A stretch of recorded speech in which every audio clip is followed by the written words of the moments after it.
Good morning, student. Today we will discuss about very important topic according to your new syllabus. First order reaction. This is the second part of the integrated rate equation. There we will discuss first the definition of the first order reaction. तो हमने previous lecture के अंदर जो है zero order reaction के बारे में discuss किया था. उसमें हमने उसका integrated rate equation, graphical representation, half life and examples of first order देखा था. सेम वे हम जो है फर्स्ट ऑर्डर रिएक्शन की स्टडी करेंगे. उसको सबसे पहले इंटीग्रेशन रेट इक्वेशन, देन इसके बाद उसका ग्राफिकल रिप्रेजेंटेशन, देन उसके बाद जो है हम उसका हाफ लाइफ टाइम और last examples of first order reaction देखेंगे. तो सबसे पहले इसकी देखते हैं definition of first order reaction. The rate of reaction is proportional to the first power of the concentration of the reactant molecule is called as first order reaction. देखिए हमारे पास एक रिएक्शन है और इसी रिएक्शन के बेसिस पर यहाँ पर रेट लॉ लिखा, उसी रेट लॉ से डेफिनेशन डेरिवेट की गई. देखिए यहाँ पर जो ऑब्जर्व नहीं हो रहा, लेकिन यहाँ पर हम मानते हैं कि फर्स्ट पावर है, सभी जगह फर्स्ट पावर है. तो जो रेट है, ये रेट है किसी भी केमिकल रिएक्शन का, ये उस रिएक्शन में टेक पार्ट करने वाले रिएक्टेंट मॉलिक्यूल की कंसंट्रेशन की फर्स्ट पावर के डायरेक्टली प्रोपोर्शनल होता है. तो उसे हम कहते हैं फर्स्ट ऑर्डर रिएक्शन. देखिए यहाँ पर जो है कंसंट्रेशन ऑफ रिएक्टेंट है, इसको हमने बड़े ब्रैकेट के अंदर डिनोट किया है. यहाँ पर ये रिएक्टेंट है और ये कंसंट्रेशन को डिनोट करता है. तो यहाँ पर इसको देखने से पहले एक एग्जांपल लिया हमने. कंसीडर ये रिएक्शन गिवन है. आपको सबसे पहले ऐसा एक रिएक्शन लिखना है, यानी R is raised to product. फिर इसके बाद according to law of mass action जो है लिखते हैं किसी भी रिएक्टेंट का कंसंट्रेशन जो है उसके रेट के डायरेक्टली प्रोपोर्शनल होता है. तो हमने यहाँ से उसके अकॉर्डिंग, ये डेफिनेशन के अकॉर्डिंग हमने जो है ये एक्सप्रेशन लिखा. फिर जब भी कोई प्रोपोर्शनलिटी कांस्टेंट हटता है तो कोई जो है कांस्टेंट आ जाता है. तो यहाँ पर इसको हटाने पर क्या आ गया, कांस्टेंट किया गया. तो रेट इज इक्वल टू के कंसंट्रेशन ऑफ रिएक्टेंट आर. इस प्रकार से हमने लिख लिया. अब देखिए यहाँ पर जो रेट ऑफ रिएक्शन है वो रिएक्टेंट मॉलिक्यूल की कंसंट्रेशन की पावर के डायरेक्ट प्रोपोर्शनल है. तो इस प्रकार से ये हो गया.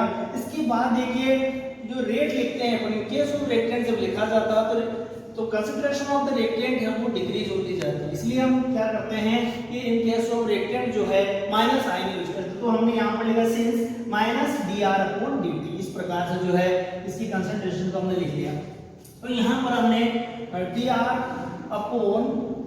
जो है dr/dt जो लिखा है यहाँ पर, ये जो है क्या नाम से इसका एक्सप्रेशन होता है, मैथमेटिकल फॉर्मूला है, उसके अकॉर्डिंग यहाँ से हमने इसे लिखा. इसके बाद क्या किया कि हमने जो इसके सेम वैल्यू जो r और r सेम वैल्यू थी इनको एक तरफ कर लिया और dt को इधर कर दिया. तो क्या हो गया minus dr/r equal to k dt. अब इस पूरे रिएक्शन को यदि हम माइनस से क्या कर दें, मल्टीप्लाई कर दें तो प्लस, और यहाँ क्या आ जाएगा माइनस. तो dr/r माइनस k dt. इस प्रकार से आपका जो है ये रिएक्शन बन जाता है.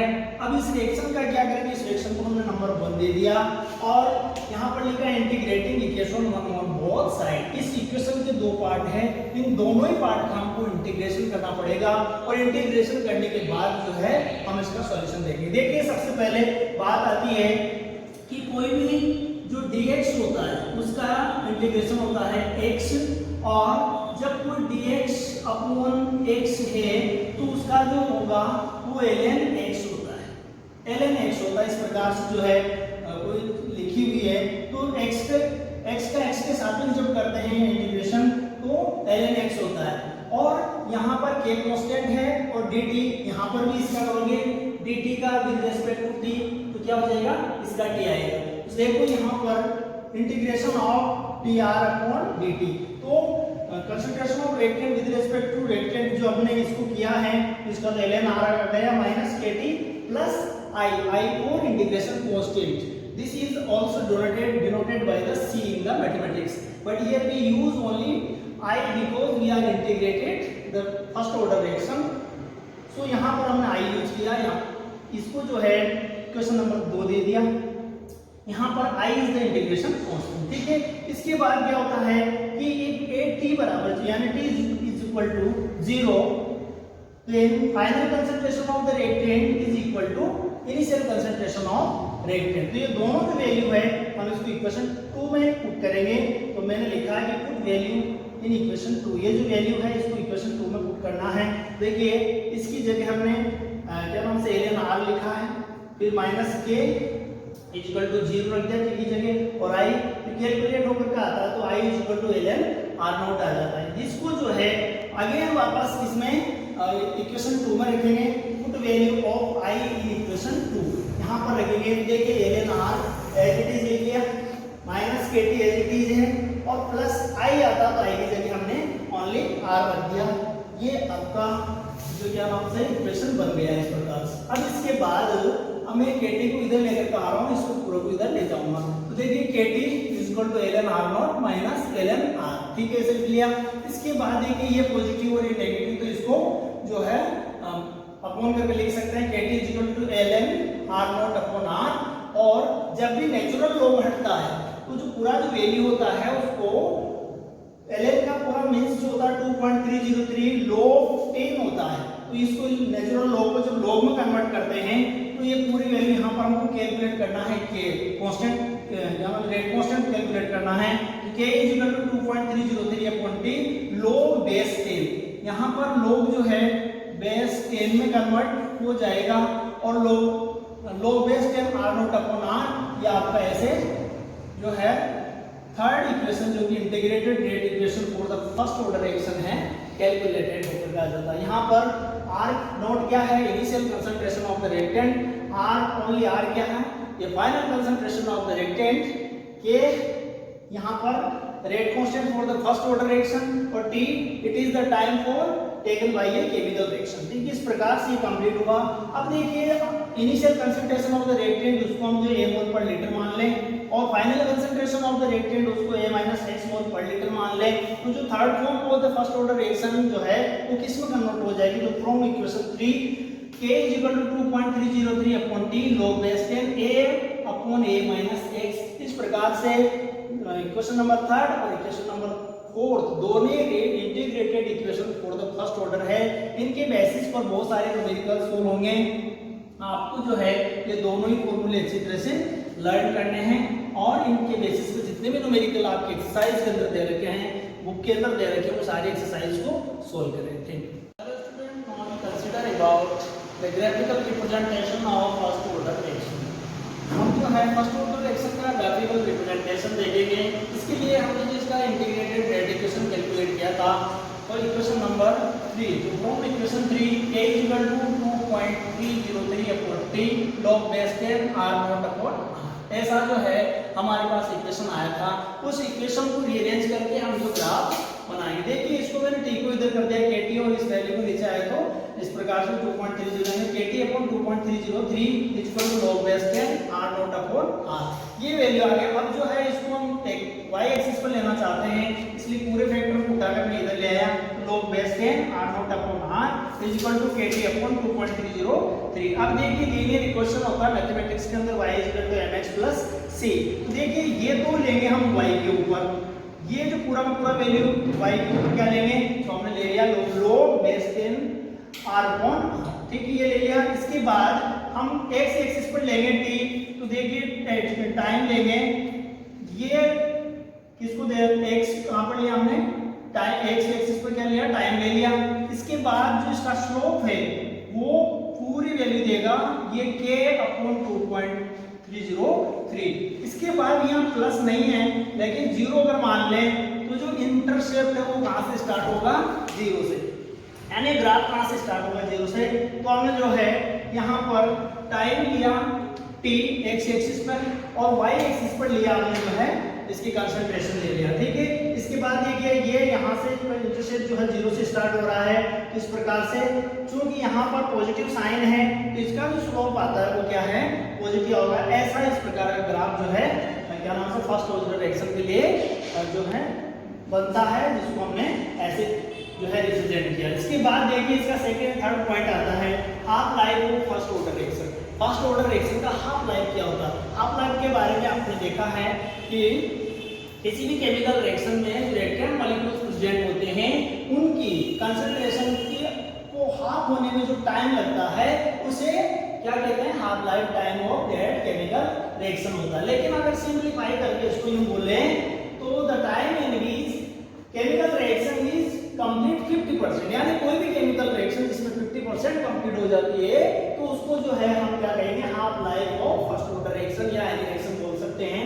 देखिए यहाँ पर ये T equal to t half और R equal to R not upon 2, यानी किसी टाइम टी को हम जो है उसका हाफ टाइम मान लें और उसकी जो फाइनल कंसंट्रेशन है वो जो है R नॉट अपॉन 2, यानी इसी इनिशियल कंसंट्रेशन को जो है हाफ मान ले। इस प्रकार से लिखे तो क्या होगा, फ्रॉम इक्वेशन 3 तो K equal to 2.303 upon T log base 10 R not upon R। इस प्रकार से हमारे पास जो है integrated equation for the first order reaction this is calculated in previous part of the first order reaction. अब इसके बाद देखिए हमको कैलकुलेट करना क्या है, टाइम कैलकुलेट करना, तो मैंने यहाँ से जो है T को इधर ले लिया तो 2.303 upon K log base 10 R not upon R it is लिख दिया। इसके बाद देखिए T को हमने T हाफ रख दिया, 2.303 को 2.303 upon K log base 10 R not upon R not by 2। ये यहाँ पर जो R है इसको किसके इक्वल कर दिया, इसके इक्वल करके, और यहाँ पर इसकी वैल्यू रख दिया। तो देखिए R नॉट और R नॉट दोनों कट जाएंगे और ये दोनों कैंसिल होने के बाद log ऊपर चला जाएगा, तो T half equal to 2.303 upon K log base 10 और log 2, इससे मल्टीप्लाई है ये। इसके बाद अपने T half equal to 2.303 upon K 0.3010, ये log 10 log 2 का वैल्यू रखा हमने यहाँ पर, और इसको जो मल्टीप्लाई करोगे आप तो T half equal to 0.693 upon K। इस प्रकार से ये फर्स्ट ऑर्डर रिएक्शन का जो है रेट कांस्टेंट कैलकुलेट होकर के आता है, और ये जो रेट कांस्टेंट है इसके बेसिस पर जो है हम बहुत सारे न्यूमेरिकल सोल्व कर सकते हैं। देखिए यहाँ पर इससे ये इंफॉर्मेशन मिलती है कि ये पूरी की पूरी जो वैल्यू है कांस्टेंट है, it is denote that the half lifetime of the first order reaction does not depend on the initial concentration of the reactant, or it is inversely proportional to the rate constant of the first order reaction। यानी ये first order reaction की जो initial concentration होती है वो उस पर depend नहीं करता है, ये उसके इनवर्सली प्रोपोर्शनल होता है। इस प्रकार हम किसी भी फर्स्ट ऑर्डर रिएक्शन का जो है हाफ लाइफ टाइम जो है इस फॉर्मूले से कैलकुलेट कर सकते हैं। Lecture we have find out the unit constant for the first order reaction by using the formula K is equal to mole upon liter 1 minus n dot second inverse। यहाँ पर जो first order reaction n is equal to 1 है, first order reaction के लिए small n है, overall order of reaction जो है 1 होता है, तो इसको जो है हम यहाँ पर पुट करेंगे।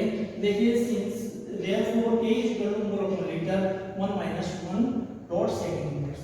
देखिए आपको पता होगा जब किसी भी वेरिएबल पर जब पावर 0 आ जाती है तो इसका वैल्यू 1 हो जाती है, पूरा वैल्यू तो क्या होगा इसका 0। तो K equal to second inverse very important unit है ये फर्स्ट ऑर्डर रिएक्शन के लिए, कई बार जब पूछा गया क्वेश्चन के अंदर तो इसको आपको लर्न करना है। इसके बाद examples of first order reaction, कौन से ऐसी रिएक्शन से फर्स्ट ऑर्डर रिएक्शन को फॉलो करती है उसको देखेंगे।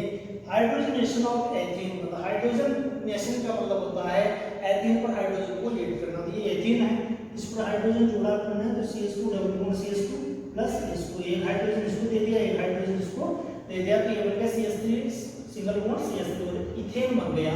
अब इसका जो है हम यहाँ पर इसका रेट लो लिखें तो रेट लो लिखा जाएगा इसका rate is equal to K और CH2 डबल बॉन्ड CH2। इस प्रकार जो इसका जो रेट है वो इसकी रेटेड मॉलिक्यूल की फर्स्ट ओनली 1 मॉलिक्यूल पर डिपेंड कर रहा है, यहाँ पर हाइड्रोजन की कंसंट्रेशन पर डिपेंड नहीं कर रहा, इसलिए ये रिएक्शन फर्स्ट ऑर्डर को फॉलो करती है। इसके बाद अगर डिकम्पोजिशन ऑफ डाइनाइट्रोजन पेंटॉक्साइड, यहाँ पर ये रिवर्सिबल रिएक्शन है, N2O5 reversible sign 2NO2 half O2। तो यहाँ पर देखिए जो है ये केमिकल रिएक्शन बैलेंस है, यहाँ पर भी rate is equal to K N2O5, यहाँ पर भी जो है रेट ऑफ रिएक्शन है only 1 reactant of molecules is depend, so decomposition of the N2O5 is also a first order reaction। next example है all natural and artificial radioactive decay of unstable nuclei। Nature के अंदर बहुत सारे artificial natural radiative exist करते हैं, उनका जो continuously disintegration होता रहता है और उनकी वजह से जो है कई प्रकार के पार्टिकल्स इन्वायरमेंट के अंदर जाते रहते हैं। उनमें से देखिए यहाँ पर रेडियम जो होता है, रेडियम का एटॉमिक नंबर 88 है और उसका मास नंबर 226 है। जब ये डिसइंटीग्रेट होता है तो एक तो हीलियम बनाता है और दूसरा रेडॉन गैस देता है। तो हीलियम बनता है, तो इसके जो एटॉमिक नंबर है उसमें 2 की कमी हो जाएगी और मास नंबर में 4 की कमी हो जाएगी। देखिए यहाँ पर रेडॉन बना उसका एटॉमिक नंबर 86 और मास नंबर हो जाएगा 222। ये जो है 8 के आर, यानी यहाँ पर जो रेट ऑफ रिएक्शन है वो रेडियम की कंसंट्रेशन पर डिपेंड करता है। So it is also a first order reaction. But in case of radioactive decay, we solve this reaction in the following step. We know that the integration reaction for the first order reaction is 2.303 upon T log 10 base R naught upon R. ऐसा है। अब इस concentration को हम जो है R naught को equal मान ले। यहाँ if R naught is equal to R naught is equal to M naught, initial concentration of radioactive nuclei, यानी M0 जो है, M नॉट जो है इनिशियल कंसंट्रेशन ऑफ न्यूक्लियाई। इसके बाद R जो है R is equal to R NT, number of radioactive nuclei at time t, and time t पे कितने रेडियोएक्टिव न्यूक्लियाई है उसको डिनोट करेगा NT। इसके बाद देखिए ये जो form of the first order reaction है इसमें चेंज हो जाएगी। Lambda is equal to 2.303 upon T log base 10 N0 अपॉन NT। ये भी एक वेरी इंपॉर्टेंट रिएक्शन है। It is used for the calculation of the half life time and rate constant for the radioactive decay reactions. ठीक है, इस प्रकार की यहाँ पर जो है लैम्डा जो है रेडियोएक्टिव डीके कांस्टेंट कहलाता है। By using this reaction we have calculate the radioactive decay constant by this equation. Okay, इसके बाद देखिए अमोनियम नाइट्राइड जो है फॉर एग्जांपल में ये रिवर्सिबली डिकम्पोज होकर नाइट्रोजन प्लस 2 वाटर पार्टिकल बनाता है और इसका जो रेट लिखा जाएगा वो rate is equal to K NH4NO2। ये भी जो है 1 molecule है reactant का, only weight is dependently on 1 molecule of the reactant, so it is also first order reaction. Next आता है fifth, phosphorus pentachloride. It is also a reversible reaction. It is decomposes to give phosphorus trichloride and chlorine. There are 1 molecule is present in the red law expression of the reaction. So the reaction of this reaction is depend only 1 molecules of the PCl5. So it is also a first order reaction. And second, 6 is the hydrogen peroxide. Hydrogen peroxide is also decomposes to give water and oxygen.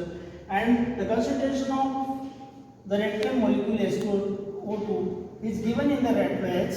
That is equal to KH2O2.